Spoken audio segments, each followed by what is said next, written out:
Wabarakatuh. Selamat sore semuanya. Ya, akhirnya kita bisa melaksanakan perkuliahan ya.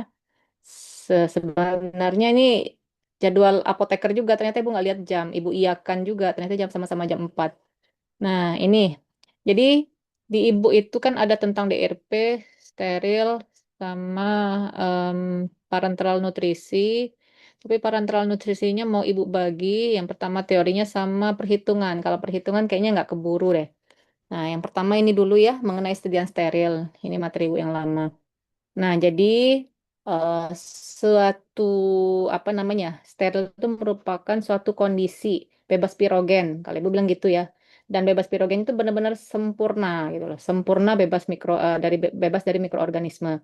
Nah, di sini juga steril itu apa namanya bisa terjadi ya, bisa disebutkan atau bisa dijadikan definisi ya sebagai fungsi karena di sini ada kematian mikroba yang mengikuti kinetika ode pertama. Ini Ibu tahu kalian dapat materi steril karena sudah tingkat 6 tingkat ya semester 6 kan. Nah, kemudian di sini kalau kita lihat dari perkembangan steril itu sendiri juga apa namanya ada metode yang juga tidak absolut untuk uji sterilitas. Nah, jadi kalau Ibu bilang intinya, nah sediaan farmasi itu nggak semuanya steril. Artinya itu dia itu kan kalau steril itu dari awal A sampai Z itu steril. Jadi ada tertentu juga. Nah, di sini yang khusus steril itu adalah injeksi karena dia kan sistemik. Kemudian apa preparat sediaan mata, ya kan? Terus apa lagi? Cairan irigasi. Terus apa lagi? Cairan hemodialisa. Jadi memang oral tablet enggak masuk sediaan steril itu non steril. Sirup juga enggak ya non steril. Nah, di sini juga ada dua kategori dari sediaan steril itu. Yang pertama, di mana dia sterilisasi akhirnya ini benar-benar bisa disterilisasi sampai tahap akhir kayak gitu ya. Nah, atau ini cukup dengan aseptis saja seperti itu. Nah, kalau kita tahu kenapa harus bebas istilahnya zero, zero contamination kali ibu bilang ya.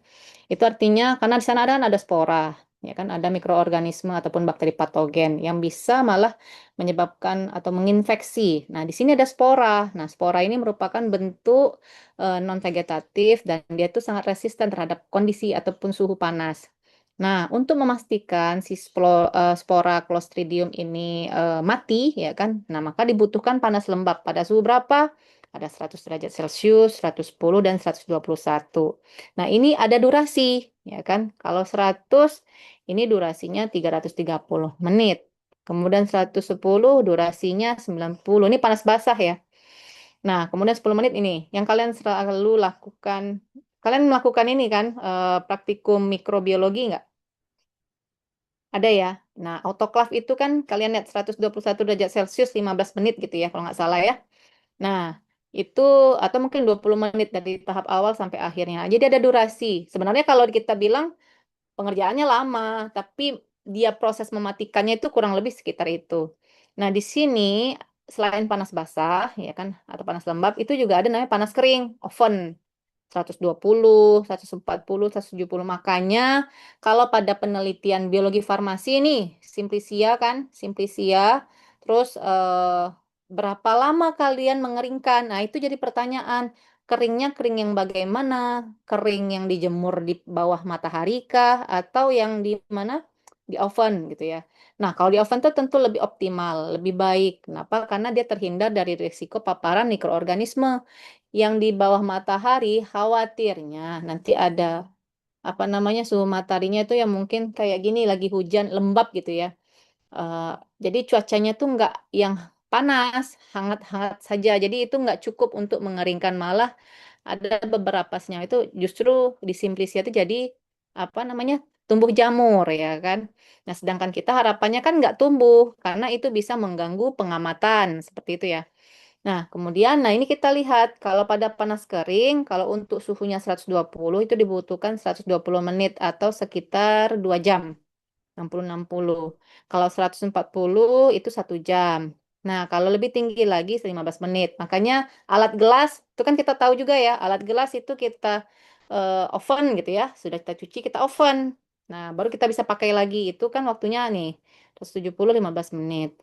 Kemudian untuk matikan spora Bacillus tanah, dia menggunakan panas lembab suhunya ini ya kan. Jadi intinya apa? Resistensi setiap spora itu bervariasi ya kan. Jadi dibutuhkan waktu yang bervariasi juga. Jadi nggak usah. Nah, ini yang tadi disebut kinetika inaktivasi mikroorganisme.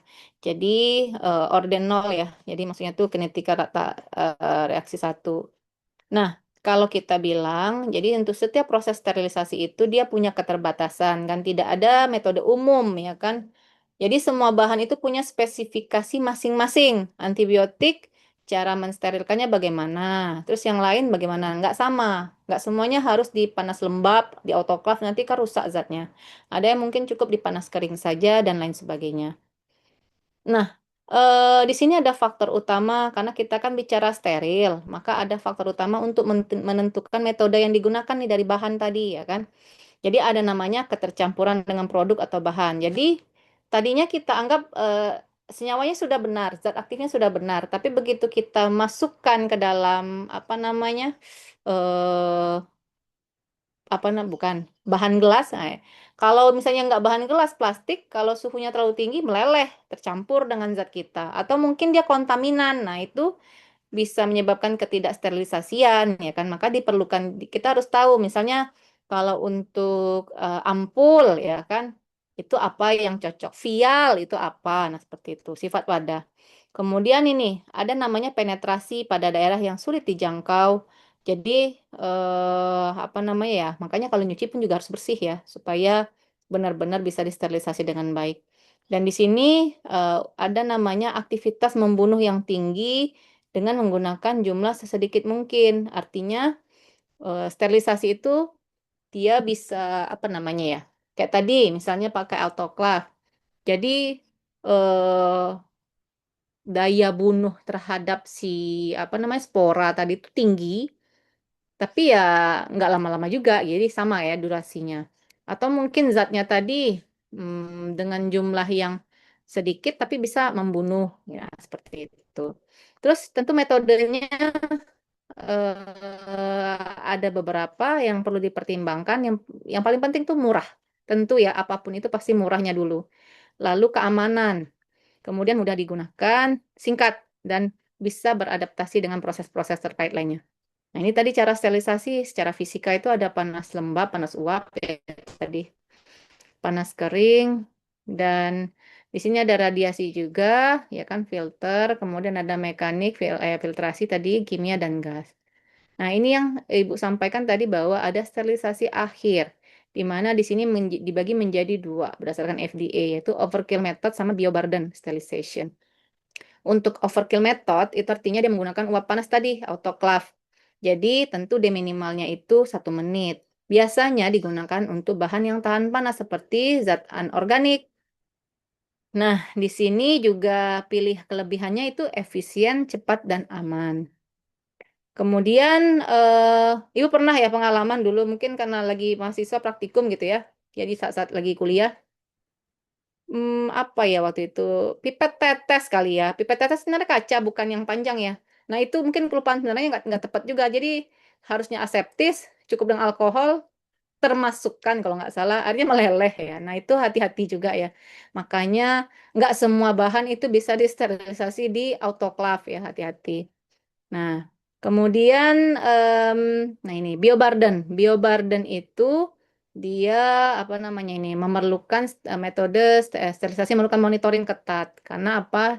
Dia terkontrol dan harapannya syaratnya itu adalah nilai salnya itu ya kan sterilisasi ininya 10⁻⁶. Nah, di sini biasanya digunakan untuk bahan yang dapat mengalami degradasi kandungan, ya kan? Kalau tadi untuk autoklaf itu cocoknya zat anorganik. Kalau ini untuk yang bahan yang dapat mengalami degradasi kandungan bila dipanaskan terlalu tinggi seperti zat-zat organik. Misalnya ada namanya larutan dextrose. Ini jika dipanaskan pada suhu tinggi, nih mengakibatkan senyawa hepatotoksik yaitu hidrometil furfural, maka dia nggak bisa. Jadi eh, untuk yang HMF ini dia nggak bisa di autoclave, makanya pakai bioburden. Kemudian tentu ini non overkill ya kan. Produk-produk yang seperti ini tentu bisa dijamin steril, bebas pirogen, dan juga apa namanya kandungannya tetap stabil tanpa perlu terurai, ya kan? Nah, aseptis. Nah, ini yang perlu kalian tahu. Aseptis ini nih, aseptis dispensing gitu ya. Aseptic dispensing. Nah, di sini merupakan pembuatan produk steril menggunakan saringan ataupun filter khusus ya. Nah, di sini nanti bahan baku steril yang diformulasikannya itu diisikan dalam suatu kontainer steril dan lingkungannya itu dikontrol. Nah, di sini juga suplai udara, material, peralatan, serta petugasnya sudah dikontrol sedemikian rupa. Jadi minim kontaminan ya kan, dan tentu ada namanya clean zone ya, grade A sama grade B. Nah, untuk memilih metode yang tepat, tentu bahannya harus stabil dan tentu berdasarkan ketahanan suatu bahan. Kalian bisa baca ini di Farmakope, jadi nggak usah pusing, ada kok ya. Kemudian kalau untuk bahan-bahan, jadi mana yang cocok untuk panas apa namanya lembab, panas kering itu bisa dibaca di Farmakope. Kemudian ini sudah. Bentar. Nah, ini adalah grafik penilaian nilai D-nya. Ibu nggak bahas itu, Ibu kan fokus ke produk ya.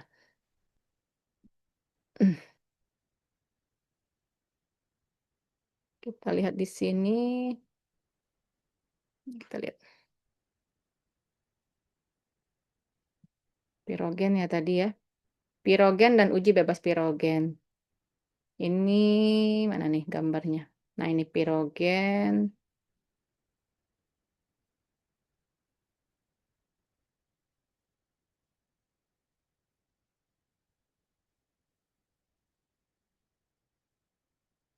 Mana ya yang ininya?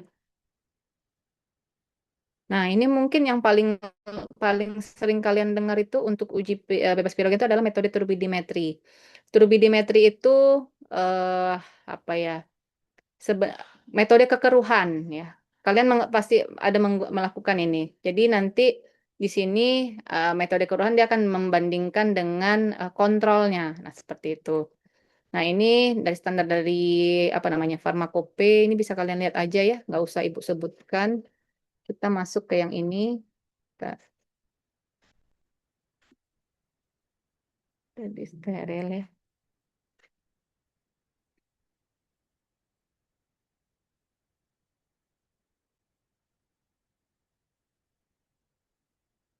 Tadi sudah contohnya ini.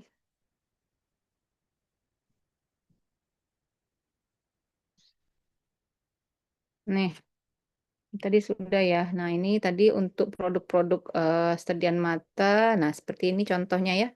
Jadi kalau injeksi yaitu suatu suatu larutan obat dalam pembawaan cocok ya kan dengan atau tanpa bahan tambahan yang digunakan untuk parenteral. Nah, ini ada vial, ada ampul ini yang tentu harus sesuai monografinya ya. Nah, ini mungkin untuk uji mikrobanya. Kemudian nggak usah metode uji. Nah, ini tadi sudah Ibu sampaikan sedikit. Nah, ini prosedur uji inokulasi langsung ke dalam media uji. Jadi ini ada beberapa sediaan, ada untuk cairan, salep, serta apa namanya nih alat kesehatan ya. Nah, seperti ini. Ini ada bahan ujinya, dicampur media, nanti diinkubasi ya. Sama seperti yang diajarkan saat praktikum mikrobiologi. Nah, ini kalau cairan, nah di sini kalau cairan adalah dia memindahkan cairan menggunakan pipet, nanti dimasukkan ke dalam bahan, campur ya kan, nah, kurang lebih seperti ini. Ini bisa ada juga kok di apa namanya farmakope ya. Gak usah Ibu ceritakan lah detailnya ya. Nah, ini untuk yang teknik penyaringan membran. Jadi pakai ini, kita mungkin nggak ada ya, belum. Mungkin nanti saat kalian bisa kuliah lapangan ke industri atau mungkin saat apoteker tuh baru bisa melihat oh yang ini loh ya uji sterilitas menggunakan penyaringan membran filter ya kan. Nah, ini prosedurnya nggak usah kita kan bicaranya ini. Bentar.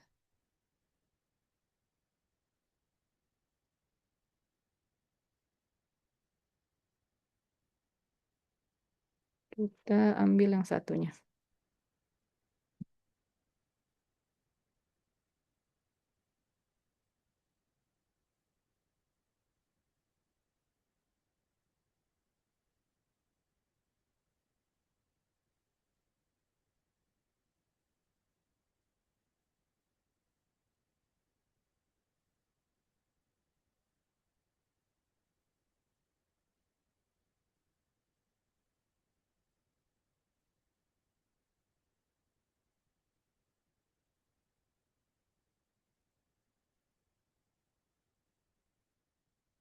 Hmm.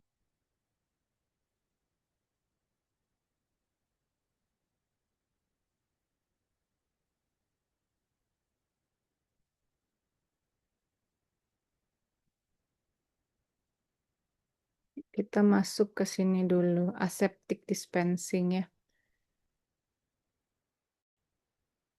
Nah, nih. Oke, nah ini adalah dosen Ibu dulu ya. Jadi Ibu ambil dari beliau, lebih bagus. Jadi ini ada pelayanan aseptis. Kita lihat apa sih? Tadi kan kita udah nyinggung-nyinggung, oh ini sediaan steril ini secara umum ya kan. Nah, terus sebentar. Ini adalah bagaimana kita bisa melakukan suatu pelayanannya. Tentu sebelum kita tahu bagaimana kita melakukan pelayanan aseptis, harus tahu dulu apa sih definisinya. Nah, aseptic dispensing ini sendiri adalah penyiapan produk yang dilakukan oleh tenaga kefarmasian ya, dengan prinsip teknik aseptik yang tepat. Dan tentu ini menjamin ketepatan sediaan steril yang dibuat serta bebas kontaminasi. Nah, ini di sini kan memang targetnya adalah bisa menyiapkan, menjelaskan kebutuhan, perbedaan, peralatan, serta monitoring. Nah, kita kalau nggak salah Ibu lihat tadi di ininya ada perhitungan. Nah, itu mungkin nanti di akhir saja ya karena harus teori dulu. Nah, kenapa kita perlu pelayanan aseptic dispensing tadi? Yang pasti adalah untuk melindungi produk dan petugas farmasi. Produk tadi udah jelas ya, nggak semua bahan itu bisa dengan overkill atau ini. Nah, ada bioburden. Kemudian petugasnya jadi lebih safety. Nah, untuk penyiapan aseptis ini sendiri, tujuannya adalah melindungi produk dari kontaminasi mikroba. Dan ini diperlukan untuk pasien yang mengalami apa namanya ya, imunosufisiensi ya, imunosupresor. Jadi ada penekanan daya tahan tubuh. Nah, kemudian kenapa lagi? Nah, di sini ada namanya penyiapan obat sitostatik. Jadi obat sitostatik ini nggak bisa apa namanya itu. Jadi misalnya nih, ini ada contoh gambarnya ya, mungkin nanti. Jadi ada suatu yang sudah beredar di industri itu kan, maksudnya yang kita beli itu, nah itu nggak semuanya digunakan. Jadi di rumah sakit itu sesuai kebutuhan, oh ternyata pasien ini membutuhkan dosisnya sekian saja, makanya perlu aseptic dispensing, ya kan? Nah ini karena obatnya sitostatik, ada kemungkinan kan pekerjanya itu atau petugasnya itu terpapar. Makanya perlu untuk melindungi si petugas dari produk. Kenapa? Karena isinya itu ya secara definisi sitotoksik itu artinya sel yang toksik. Jadi kalau tertetes saja meskipun dia sudah pakai safety yang tinggi itu bisa saja karena kan dia durasi ataupun lama dia bekerja di situ bisa setahun atau 2 tahun. Nah, biasanya idealnya tuh 2 tahun mereka akan rolling. Nah, ini faktor yang mempengaruhi sterilitas suatu produk. Pertama dari peralatannya 90%, maka operatornya 10%, atau 50-50. Atau peralatannya sudah bagus, malah operatornya yang error. Nah, atau di sini peralatannya 1% dan operator 99%.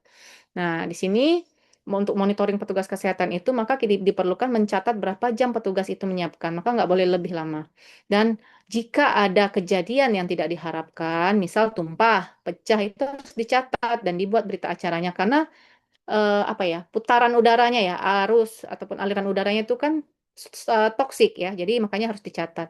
Dan setelah terpapar itu petugas tuh harus diperiksa kesehatan. Jadi sebelum dia masuk menjadi petugas di situ sama setelah baik itu terpapar obat, nah, harus dicek tes darah, fungsi hati dan ginjal.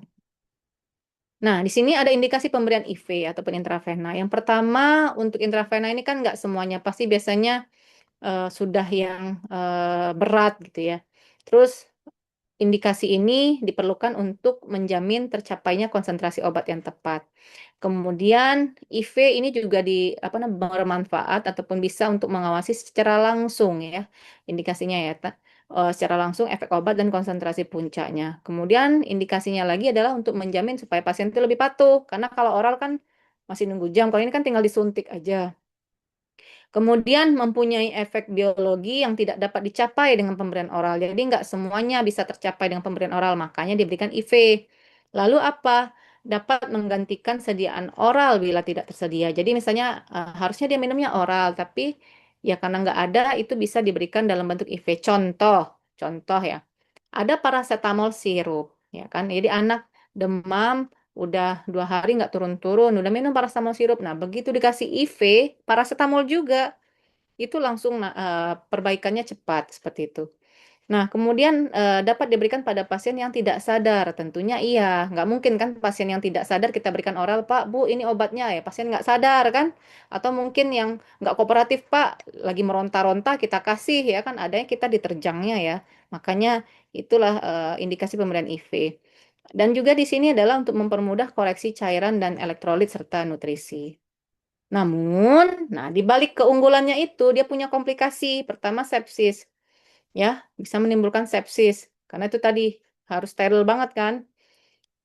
Kemudian trombosis, plebitis, emboli udara, hipersensitif serta overdosis obat dan cairan.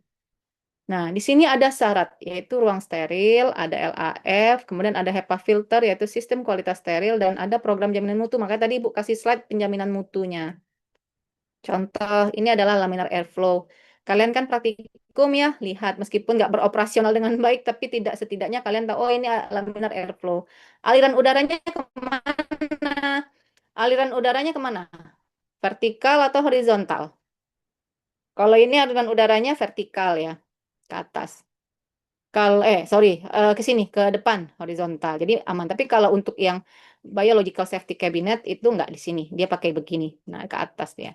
Nah, pelayanan aseptic dispensing. Jadi di sini ada namanya apa itu IV admixture, kemudian juga ada penanganan obat sitostatik dan juga parenteral nutrisi.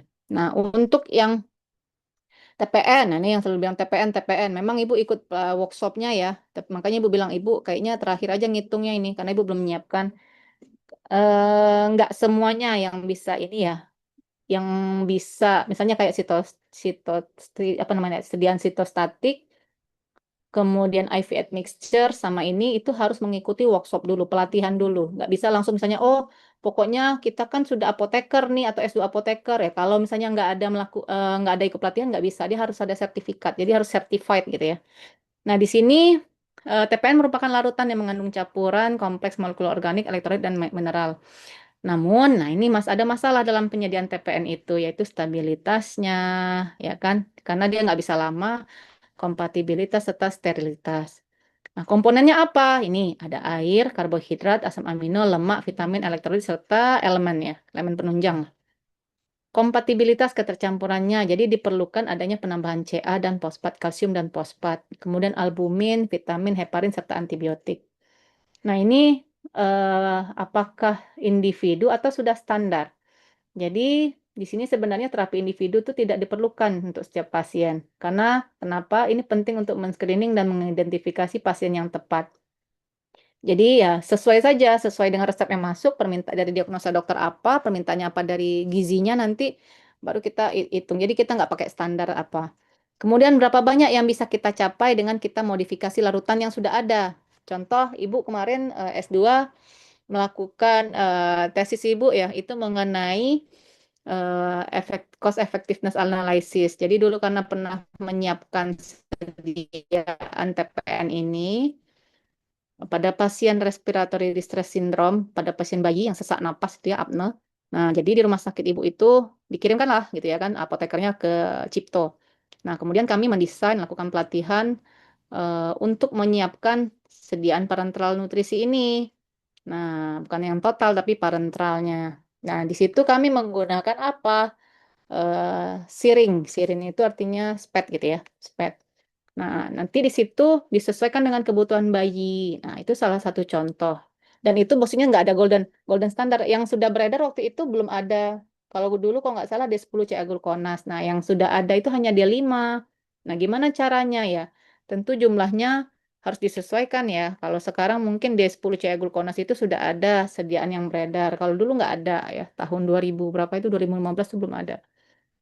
Nah, sehingga diperlukan beberapa kekhususan. Kenapa sih ini diperlukan seperti itu? Nah, di sini ada pembagiannya, ada perifer, ada sentral. Kalau perifer itu yang mungkin di apa namanya tuh di sini ya, kayak kita ini. Tapi kalau di sentral itu sudah yang di jantung ataupun mungkin di bagian apa gitu ya. Nah, ini biasanya kalau perifer dibatasi oleh osmolaritas, karena kan nanti bisa pecah pembuluh darahnya kalau terlalu apa namanya terlalu tinggi konsentratnya. Kemudian ada keterbatasan asupan gizi dan memang sering kejadian tromboflebitis dan ada resiko hipoglikemi. Makanya biasanya akses sentral itu lebih disukai karena tertempel ya.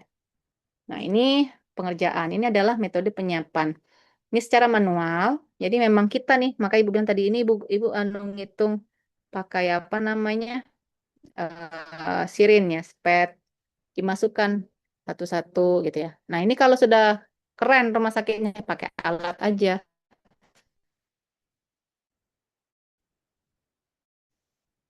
Nah, luarsa penyimpanan serta peringatan apa-apa saja mungkin simpan di suhu berapa seperti itu ya. Atau mungkin yang lain. Nah, di sini ada IV admixture di mana kita melarutkan serbuk obat. Lalu di sini kita mindahkan larutan obat ini dari ampul ke dalam syringe tadi dan mencampur beberapa obat dalam wadah akhir. Nah, untuk penanganan obat sitostatik sendiri ada beberapa yang perlu diperhatikan. Yang pertama ada alatnya, ada area penyiapan, kemudian ada alat juga untuk menyiapkan obatnya, pelatihan petugas, penanganan tumpahan, limbahnya, transportasi, serta pemeriksaan kesehatan berkala. Nah, ini penyimpanan obat sitostatik, ya. Ada logo ungu, ya, jadi nggak sembarangan. Nah, ini APD-nya. Jadi kalau kita ngerjain eh, apa namanya IV admixture yang biasa saja itu nggak double, masih yang ini ya. Tapi kalau sudah mengerjakan sitostatik, ini double. Apa namanya? Nah, APD-nya double, Google Glass, terus ininya pakai yang NKN95 itu ya. Terus kacamata sudah tadi ya. Ini double. Kayak kita penanganan COVID. Nah, ini adalah area penyiapan obat ya. Jadi ini apa namanya? Jendelanya tutup ya. Nah, ini pengantaran transportasinya seperti itu. Nah, ini penanganan limbah warna ungu ya kalau untuk sitostatik. Nah, jaminan mutunya apa? Yang pertama adalah lakukan monitoring ataupun validasi personil. Jadi ini ada seleksinya, maka tadi harus ada pendidikan dan pelatihan yang nggak boleh apa namanya yang tidak tersertified. Jadi nggak boleh. Kemudian monitoring lingkungan karena ada tekniknya. Kemudian ada dokumentasi kecelakaan, tes produk akhir, sampling serta jadwal pemeliharaan. Oke, ini mungkin sedikit. Ah, ini Ibu promo dikit. Ibu dulu masih muda, jadi masih masih kinyis-kinyis juga ya. Jadi kita latihan begini. Nah, itu. Ya, ini teman Ibu dari rumah sakit yang di Bekasi kalau nggak salah. Jadi kita ambil, ya kan? Ini masih pelatihan ya kan? Jadi kita campur, terus ini udah masuk dalam plastik-plastik begini, nanti masuk dalam ini. Nah, itu seperti itu kurang lebih. Oke, ada pertanyaan sampai di situ?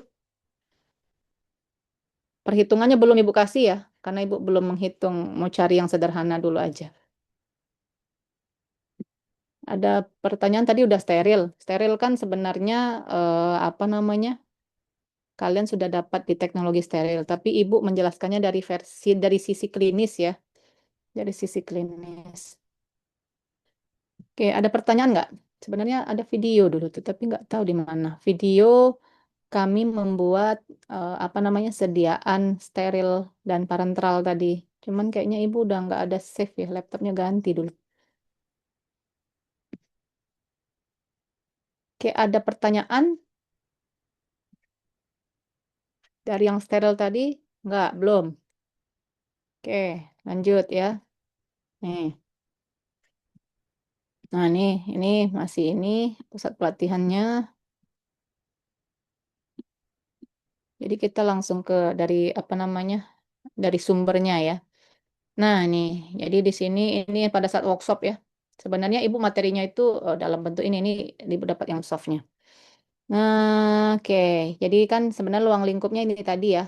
Peracikan sediaan steril gitu ya. Ada teknik aseptik, ada aseptic dispensing, kemudian ada ini sistem tata udaranya. Nah, ini memang nggak bisa semuanya ya. Aseptic dispensing itu nih kita nggak ada tuh yang ngerjainnya di misalnya kayak kalian praktikum. Jadi jangan kalian bayangin oh bisa kok Bu pakai apa namanya di antara dua bunsen nggak steril. Ya itu kalau untuk praktikum, tapi di dunia nyatanya nggak gitu kayak gini kita ya. Jadi jangan kalian pikir begitu bisa steril nggak itu kontaminan ya. Kemudian, nah ini Kenapa? Apa itu aseptic dispensing? Jadi intinya layanan kefarmasian ya. Dia menghandle ataupun menyiapkan sediaan, terus kita supply juga untuk di rumah sakit. Dapat nutrisi, sitostatik, sama IV mixture. Tentu ini nih, apoteker sama asisten apoteker yang certified ya, yang certified. Nah, kita lihat nih. Nih, contoh nih. Jadi yang tadi kan yang steril awal itu kan Ibu bahas tadi ya mengenai overkill sama biobarden. Kalau overkill itu kan untuk yang bisa untuk panas lembab, tapi yang biobarden kan ada yang untuk zat organik. Nah, gini. Ini contoh. Nah, ini sediaan ini masukin ke sini ya. Terus disterilisasi di sini. Ya kan jadi ada pengemasnya, ada bahan tambahan. Ini zat aktif sama bahan tambahan masuk nih ke sini, baru disterilkan. Ya kan. Ini biasanya sterilisasi akhir ini kegiatan sterilisasinya dilakukan pada tahap akhir, baik itu bahan baku maupun pengemas. Nah, ini aseptis tadi yang Bu contohkan. Jadi, ini adalah produk jadi steril yang berasal dari pabrik. Lalu rumah sakit ini, karena kan unit cost ya, UDD, unit dose dispensing. Dan kita juga harapannya unit cost. Nah, volume ini misalnya KCL ya. Ini kalau nggak salah apa nih? KCL atau apa ini? Ya, KCL kalau nggak salah. Kan nggak satu vial ini dipakai gitu ya, hanya dibutuhkan beberapa saja. Jadi ini dicampurkan. Jadi tujuannya rumah sakit itu melakukan pencampuran produk steril itu untuk meminimalisir kontak sama mikroba. Pakai apa? Pakai disposable syringe. Jadi sekali pakai terus pakai alat jadi kita nyampurnya bukan di ruangan terbuka ya. Jadi memang di dalam LAF atau memang ruangan yang sudah dikondisikan apa namanya itu memang sudah kita spesialkan. Masukkan ke sini ya kan. Nanti jadi ini kan besar 500 mili. Nah, ini jadinya kecil ya kan. Nah, ini. Jadi mungkin ini kayaknya untuk sediaan 100 mili. Jadi diambil mungkin 1 mili, dicampur ke sini, nanti diambil lagi masuk ke sini. Nah, ini bisa digunakan untuk misalnya kalau ini 500, ini bisa untuk 5 pasien. Kan jadi irit ya. Nah, kemudian, nah ini teknik aseptis ya kan. Nah, ini ceftriaxone ya kan dibagi ya ataupun mungkin pantoprazol ya kan. Ini kan dalam bentuk serbuk tuh. Kita larutkan. Ya, ya. Oke. Nah, ini serbuk. Jadi kan jangan kalian bayangkan ceftriaxone itu ini langsung disuntik begini serbuk. Enggak, kita harus larutin dulu sama API atau Aqua Pro Injection. Jadi ini diambil berapa? Ini kan biasa 1 gram. Ya kan? Nah, 1 gram ini, karena biasa kebutuhannya itu hanya 100 miligram, berarti kan satu vial itu bisa 10 kali pakai. 10 kali, ya larutin ini, nanti pakai ini. Nah, syringe sini seperti itu. Jadi, untung kalau misalnya tadi belinya harga 30.000 tambah apinya dua berapa nih? Sekitar 5.000 lah. 30 tambah 5, 35.000. Tambah syringe dan lain-lainnya, anggaplah 100.000. Ini kan kalau dijadikan harganya lebih rendah ya, bisa kita tekan gitu ya. Nah, kemudian pasien ya nggak perlu tadi harganya mungkin berapa, mungkin atau mungkin yang dagang kali ya lebih mahal. Nah, itu bisa lebih murah dan rumah sakit untung. Gitu. Ini furosemid, ini kan ampul tuh. Nah, ini dimasukkan ke sini. Nah, pelayanan aseptic dispensing terdiri dari sitostatik tadi ya, kemudian IV administer dan repacking obat suntik serbuk. Nah, seperti itu. Standarnya gini, seperti inilah ya. Jadi ica-icanya itu apa ini? Low cost green car. Jadi ya dari sini ya kurang-kurang lebih ya masih aman lah. Atau gini, nah mobil ini sama ini gitu ya. Itulah ilustrasinya. Nah, ini adalah standar pelayanan aseptik di rumah sakit. Masih dipakai ya, ISO juga. Nah, ini nggak usah peraturannya. Nggak usah peraturannya. Masih sama. Hmm. Ini buku panduan bisa kalian unduh ya, pencampuran obat suntik itu. Ini GCI, ini nggak usah. Nah, clean room. Kita perlu clean room. Ya, tadi Bu bilang harus mengontrol ruangan. Nah, di sini artinya apabila partikelnya itu terkendali. Kemudian ada desain khusus dan pemanfaatan ruangan khusus. Tadi kan ruangannya itu lantainya itu epoksi, dindingnya juga. Jadi debunya nggak nempel. Kelembaban tekanan dan tujuannya adalah untuk menjaga ataupun supaya partikel dan mikroorganisme ini tidak terjadi kontaminasi. Jadi seminimal mungkin. Nah, ini kita harapkan seperti ini. Ada farmakope itu ada. Penetapan jumlah maksimum partikel itu berukuran lebih dari 0,5 mikromiliter itu masih dapat diterima. Ya, standar ISO-nya kelas 5 yang ini. Nah, seperti itu. Jumlah partikel yang masuk tuh ini, ya. Kalau ruangan pencampuran harus sesuai standar ISO kelas 7. Nah, yang ini lebih tinggi lagi. Jadi, kalau partikel yang apa namanya? Ya, intinya semakin lebih kecil lagi lah ya peluang untuk terkontaminan. Nah, seperti ini ya. Jadi ini adalah ruang persiapan di situ. Jadi ini ada box untuk serah terima lah ya barangnya nanti dikasih di sini. Jadi nggak nenteng-nenteng obat dari luar. Ini ada trolinya. Nah ini cuci tangan. Jadi kayak kayak di film apa itu? Hospital Playlist mungkin ya, atau lagi apa itu ya film-film itu. Nah memang cuci tangannya sampai siku gitu ya. Terus nanti begitu masuk itu udah masuknya kayak dokter itu nggak boleh lagi sentuh, pakai siku aja lagi didorong gitu ya. Kemudian, nah ini begini kerjanya. Jadi mau pakai apa? Ini artinya IV mixture ya, masih ke horizontal nih kena kita. Jadi masih aman. Tapi kalau sudah sitostatik tuh nggak seperti itu ya. Nah ini clean roomnya. Jadi terdapat perbedaan tekanan antar ruangan itu 10 hingga 15 Pascal.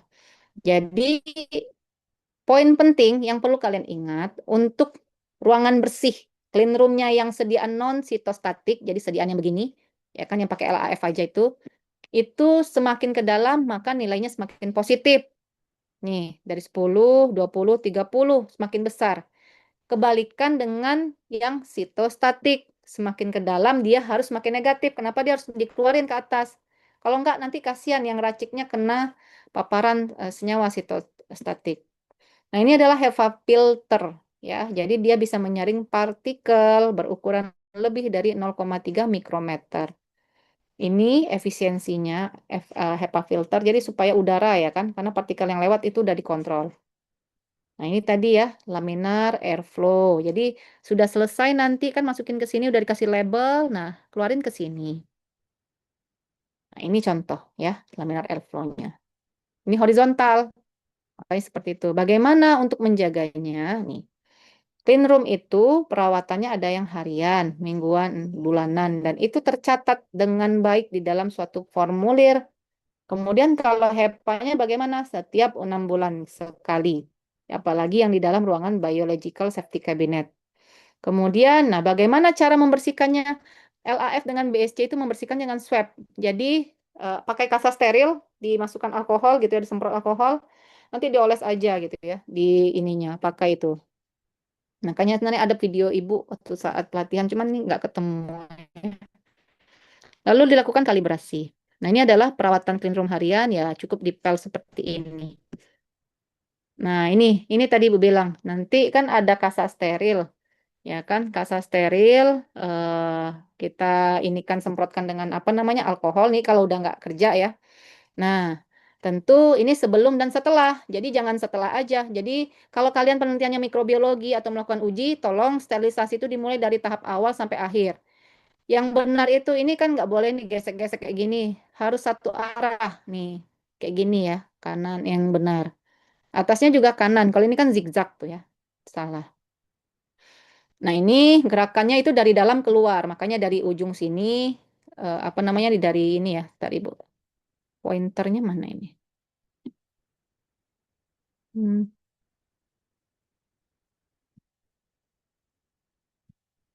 inilah. Dari ini ya. Maksudnya tuh dari yang tanda panah ini ke sini. Nah yang apa? Yang di atas juga seperti itu. Nah, ini kalibrasinya cukup 1 tahun sekali, wajib ya, karena nanti bahaya.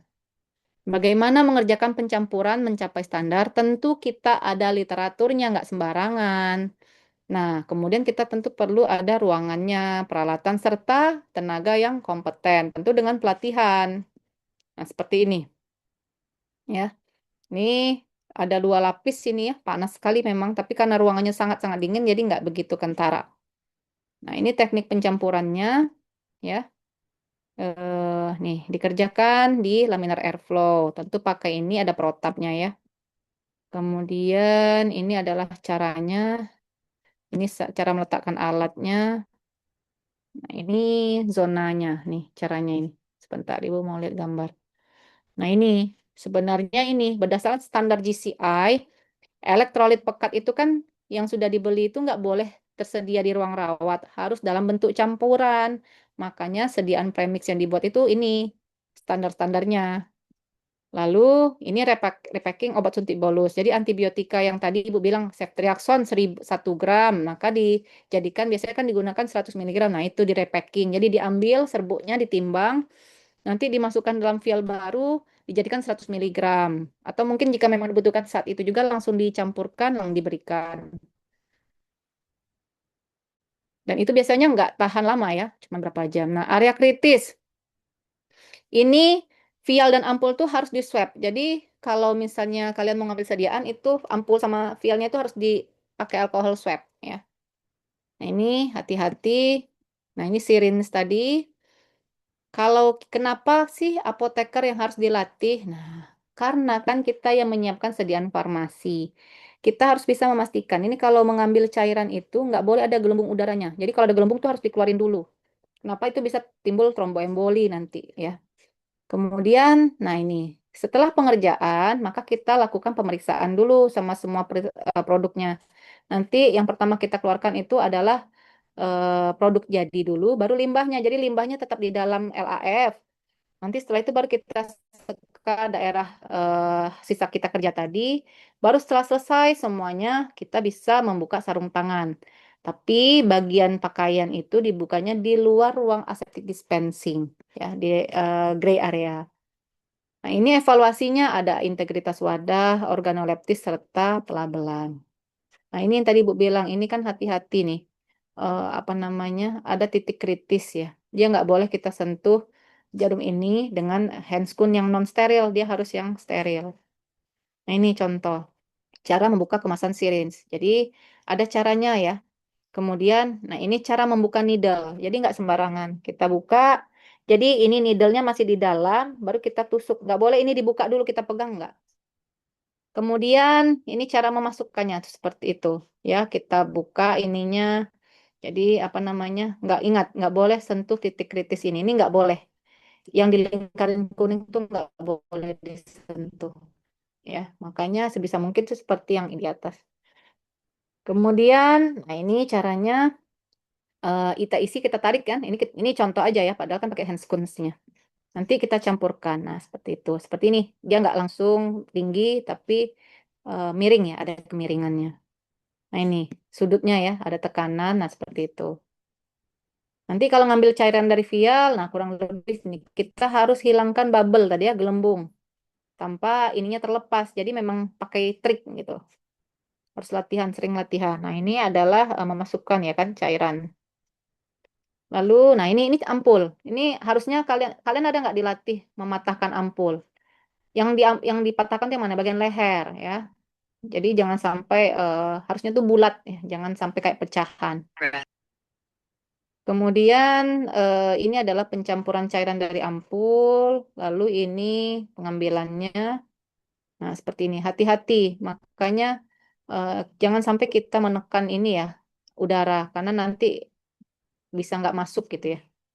Ini sudah. Nah, ini. Jadi ini kan pakai handscoon steril nih ya. Jadi dimasukkan ke dalam tempat wadah kita tadi. Nah, itu tadi. Seperti ini baru kita nanti campur lagi. Nah, ini tadi kan putih tuh bening ya, masukkan ke sini lagi. Baru nah ini kalau di syringe-nya itu seperti ini tandanya. Kita harus memperhatikan titik-titik ini sudah benar belum volumenya. Baru kita label ya tanggalnya, tanggal ED-nya, waktu produksinya, penyimpanannya, terus apa infus kah atau apa gitu ya, harus jelas. Ini ketercampurannya biasanya sih 24 jam, 1 hari aja, lebih dari itu dibuang. Kontaminasi ya tentu ya akan ada karena dia kan campuran. Ya kita ambil dari sudah yang apa namanya sediaan yang sudah ada kita campur. Kemudian, nah itu tadi. Oke, itu sih. Ada pertanyaan nggak? Udah detail sih, cuman hitungannya yang belum ya. Tadi kan ada tuh sediaan-sediaan yang dibuat. Silakan, ada pertanyaan?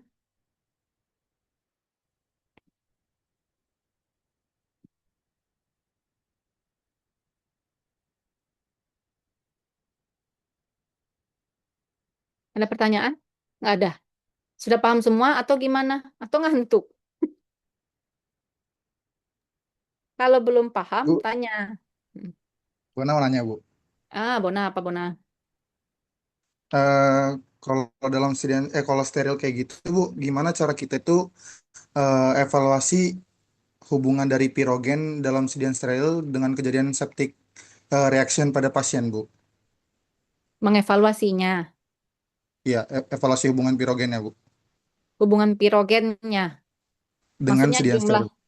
maksudnya evaluasi jumlah pirogen, gitu ya.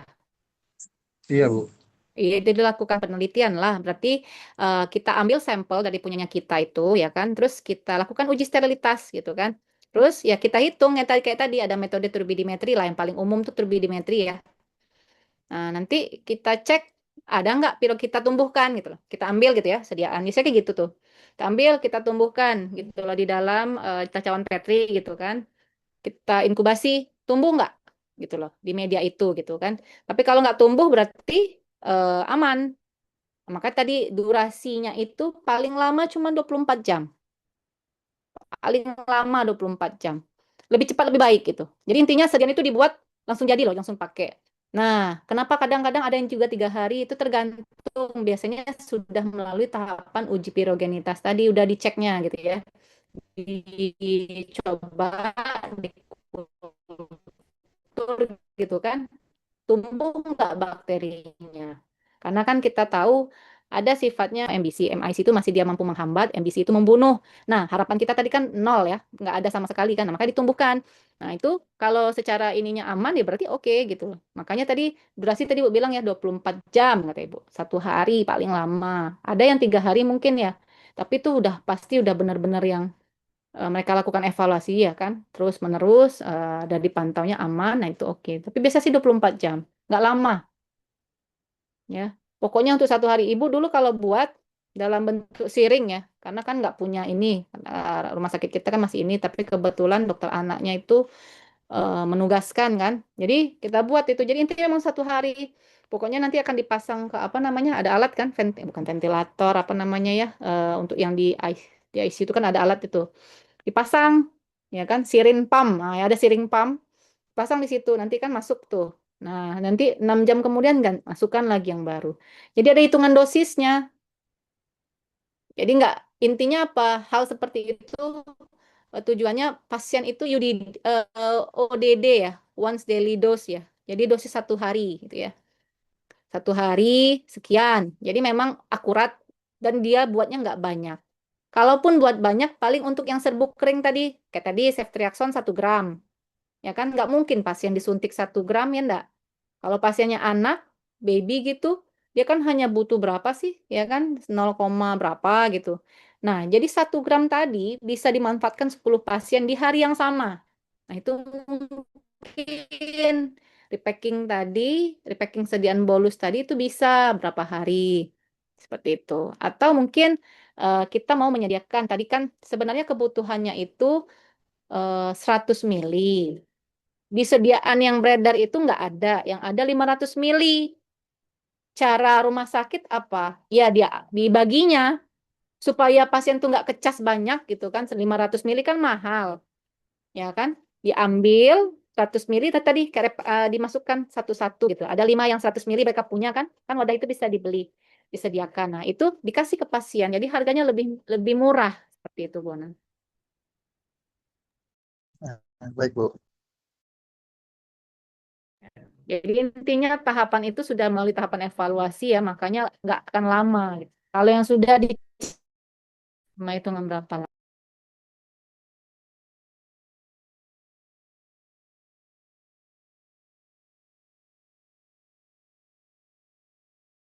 Silakan ada yang bertanya.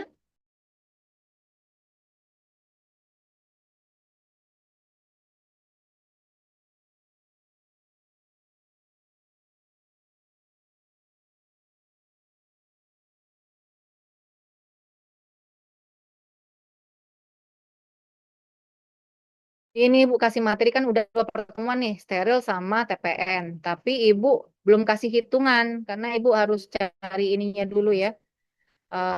Mungkin sekarang Ibu mau absen dulu. Mumpung kalau Ibu lagi cari-cari absennya, silakan kalau ada.